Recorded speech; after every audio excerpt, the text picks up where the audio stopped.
देवरानी के टिफिन में रात का, जेठानी के टिफिन में ताजा खाना। सारे पकवान तो बनने ही वाले हैं।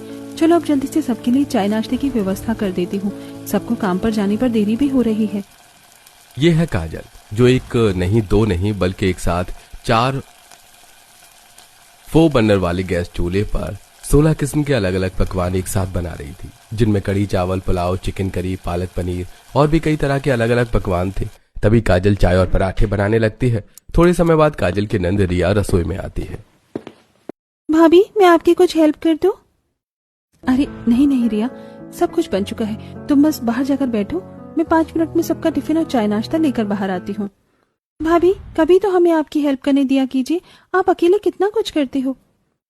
अरे नहीं नहीं रिया, तुम सभी तो सारा दिन ऑफिस में काम करके कितना थक जाते हो। अब घर के काम करना तो मेरी ही जिम्मेदारी है ना। तुम जाओ, मैं नाश्ता लेकर आती हूँ।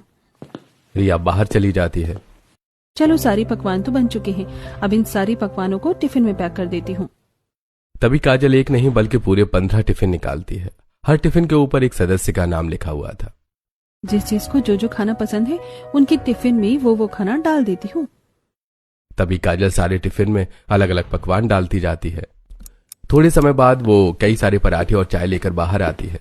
तो बाहर इस बड़े से घर के लिविंग रूम में डाइनिंग टेबल पर काजल के सास ससुर मीनाक्षी मनदीप, दादी सास कावेरी, काजल की मासी सास और मासी का पति उर्मिला, दीपेश, 7 नंद दिया, दिया, कोमल, पायल, साक्षी, अनुजा, कविता, पति रोहन और 7 देवर रमेश, सुरेश, महेश, अजीत, कुमार, राहुल और दिनेश, ये सब बैठे थे। काजल के ससुराल वाले सभी लोग काफी अमीर और मॉडर्न लोग हैं। तभी काजल इन सभी के लिए चाय और पराठे डाइनिंग टेबल पर लाकर रखती है और सब चाय नाश्ता करने लगते हैं। वैसे मानना पड़ेगा दीदी, आपकी काजल बहू है बड़ी संस्कारी। भाई इतना बड़ा परिवार है और ये अकेली इतने बड़े परिवार के सभी काम कितनी आसानी से कर लेती है। सही कहा तूने उर्मिला, मेरी काजल बहू तो लाखों में एक है।